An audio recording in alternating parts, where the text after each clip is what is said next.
volta para o terceiro e último bloco do programa Via Direto Cidadão, com a presença do pároco de Capanema, Frei Gilson Baldez. Nós falávamos um pouco dessa globalização, dessa modernidade, de uma espécie de adaptação de linguagem para que o evangelho possa ser tão eficiente hoje quanto foi antes, né? De que forma o senhor avalia a igreja de hoje? Ela está preparada para esses desafios do novo século, o desafio dessa globalização, da inserção dessas tecnologias na vida das pessoas? Em geral, de modo geral, o discurso, a preocupação dos bispos vai nesta direção. Na prática, me parece que nem sempre acontece dessa forma.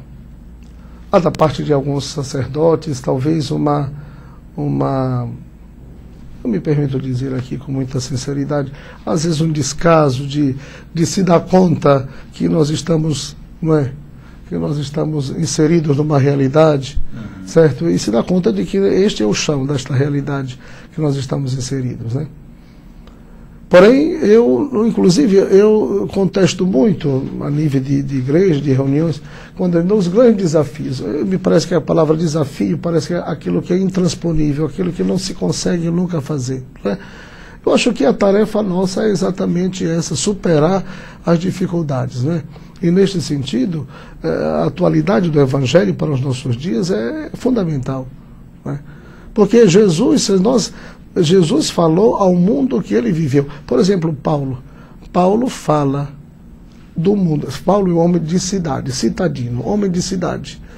Então, na cidade onde ele chega, a linguagem de Paulo, que é o grande apóstolo, né, que não conheceu Jesus, mas que é aquele que irradiou o cristianismo, que deu um salto de qualidade.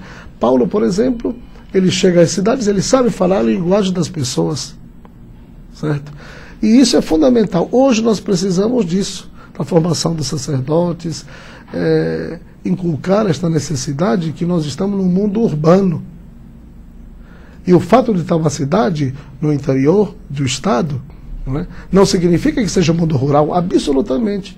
E isso, para mim, é fundamental nesta minha estada em Capanema, que Capanema é, de fato, uma cidade, 80% da nossa paróquia está no mundo urbano. Tem que contextualizar a linguagem. Né? É a sua primeira experiência como pároco? Na verdade, eu trabalhei em todos estes anos, eu vou fazer 19 anos de sacerdócio, 25 anos de vida religiosa, em fevereiro, e sempre fui superior de comunidade e formador. E em todas estas lugares que eu trabalhei, sempre as paróquias eram assim, eram divididas. Metade o pároco, metade, como eu era sempre o superior das comunidades, era sempre metade para mim. Então, e nós dividíamos as atividades, algumas pastorais eu ficava e outra o pároco ficava. Na parte, a única coisa que, por exemplo, nos anos que eu passei em Belém, que eu não fazia, era processo de casamento, porque eu digo, eu tenho pároco, pelo menos que o pároco faça isso, né? Então, mas as outras atividades, o trabalho com a formação, eu sempre gostei de trabalhar, eu sempre acreditei, desde jovens, muito jovens, sempre acreditei na formação dos leigos, né?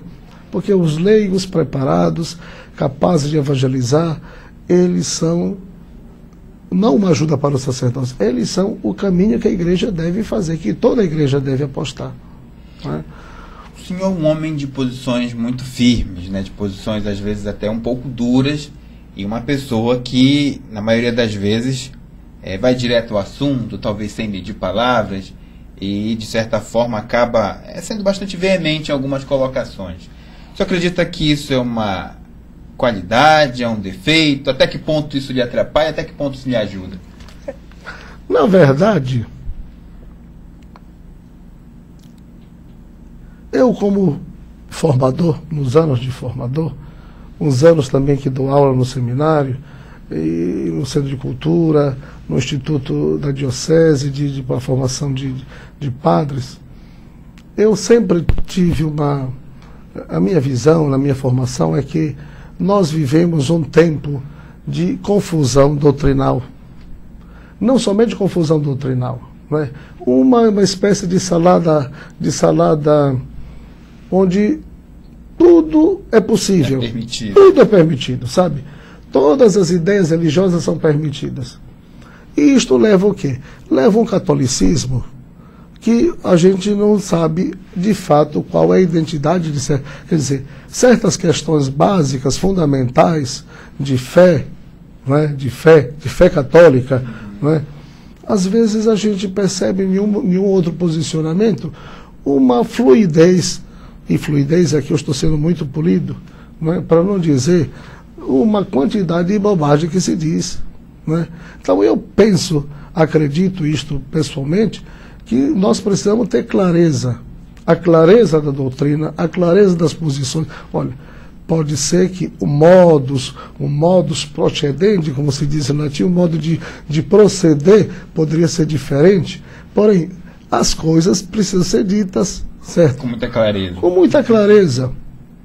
Neste sentido, eu sou fã incondicional de Bento XVI. Com muita clareza, as coisas são assim, no sentido de que não se trata de que nós devemos amaciar, azeitar a mensagem do Evangelho, mas somos nós que devemos nos converter, não é? Por exemplo, com certas... Aqui eu não quero abrir, graças a Deus já está no finalzinho do programa, você não vai mais me perguntar. Mas quando alguém me pergunta as questões sobre o celibato, sobre certas questões, o meu posicionamento é claro. Agora, esses dias alguém chegava para mim dizendo, estava no Liberal, dizia, o padre Fábio de Mello disse que mesmo que a igreja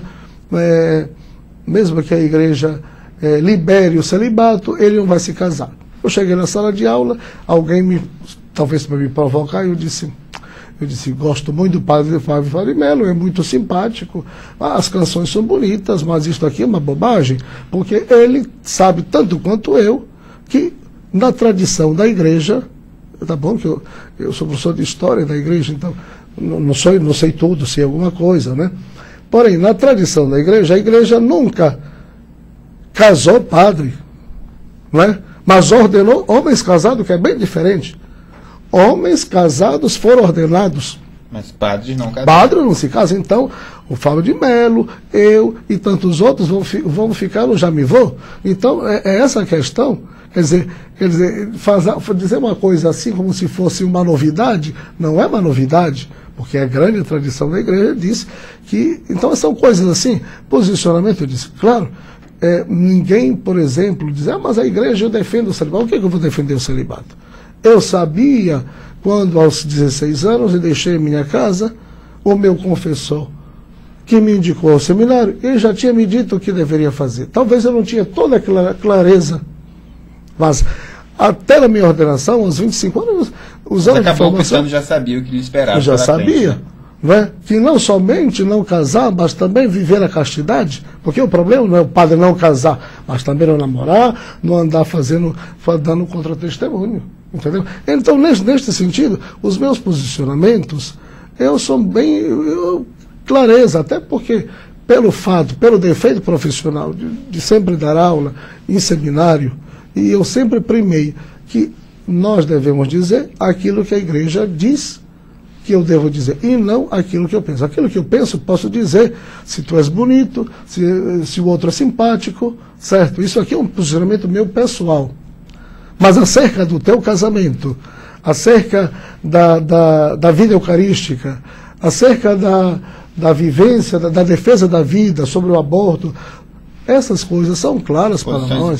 Essas são posições que a gente não pode, de forma alguma, negociar. E nem dizer mais ou menos, né? Só para a gente finalizar, entrando num próximo assunto de forma muito rápida, que está acabando o programa, o auditório. Quando é que sai? Qual é a programação de inauguração? Como é que estão o andamento das obras? Como é que estão os andamentos das obras? Eu estava reclamando do pintor, que eu gosto muito deste pintor. Eu já disse que muitas das vezes ruim com ele, pior sem ele. Mas quando o auditório nós tivemos presença, por ter aceitado o convite, ter arranjado um tempo dentro da sua extensa agenda para vir até a TV Amazônia bater esse papo com a gente. Obrigado a você de casa também que acompanhou mais um programa Via Direta Cidadão. E você já sabe, a gente já deixa aqui amarrado o encontro para o próximo final de semana, esse mesmo horário a partir de 8h30, com reprise aos domingos também às 8h30 da manhã. O Via Direta vai ficando por aqui, a gente se encontra na nossa próxima edição. Até lá!